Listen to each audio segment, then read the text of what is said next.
મહીસાગર જિલ્લાના મુખ્ય મથક લુણાવાડાના મોટા સોનેલામાં બિલ્ડર લોબીને કોઈનો ડર રહ્યો નથી. તેમ લુણાવાડા મોટા સોનેલા ગ્રુપ ગ્રામ પંચાયતમાં થતા મસમોટા બાંધકામો સરકારી દરેક નીતિ નિયમોને નેવે મૂકી બિલ્ડરો બાંધકામો કરી રહ્યા છે. મોટા સોનેલા ગ્રુપ ગ્રામ પંચાયતના તલાટીની છત્રછાયામાં બાંધકામ થઈ રહ્યું હોય તેવું લોકમુખે ચર્ચાએ જોર પકડ્યું છે. મોટા સોનાલાના તલાટી વિશેષ વ્યક્તિ સિવાય કોઈનો પણ ફોન ઉપાડતા નથી તેવું પણ લોકચર્ચા થઈ રહી છે. મોટા સોનેલા માઇનોર કેનાલ પર પટેલ કમલેશભાઈ સોમાભાઈ દ્વારા દુકાનો તેમજ એપાર્ટમેન્ટનું કામ જોરોશોરોથી થઈ રહ્યું છે. તલાટી તેમજ ભાદર કડાણા કેનાલના સરકારી અધિકારીઓને આ બાંધકામની ખબર છે કે તેઓ આડા કાન કરી રહ્યા છે. ત્યારે આ બિલ્ડરનું થોડા દિવસ અગાઉ કલેક્ટર દ્વારા આ જ બાંધકામ તોડી પાડવામાં આવ્યું હતું. છતાં બિલ્ડર દ્વારા ફરી આ જ જગ્યાએ બાંધકામ શરૂ કરી સરકારને ચેલેન્જ કરી રહ્યા હોય તેમ જણાય છે. મોટા સોનેલામાંથી કડાણા ડાબા કાંઠા કેનાલ પસાર થાય છે અને કેટલાક ગામોને આ કેનાલ દ્વારા સિંચાઈ માટે પાણી પૂરું પાડવામાં આવે છે.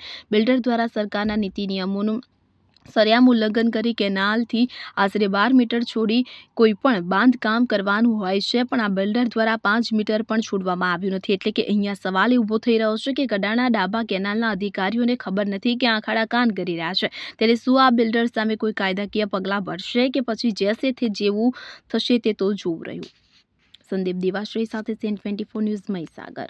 હવે જુઓ દેશ દુનિયાની તમામ ખબરો તમારી આંગળીના ટેરવે. ઉઠાવો મોબાઈલ અને ગૂગલ પ્લે સ્ટોર પરથી ડાઉનલોડ કરો અમારી સીએન 24 ન્યૂઝ મોબાઈલ એપ.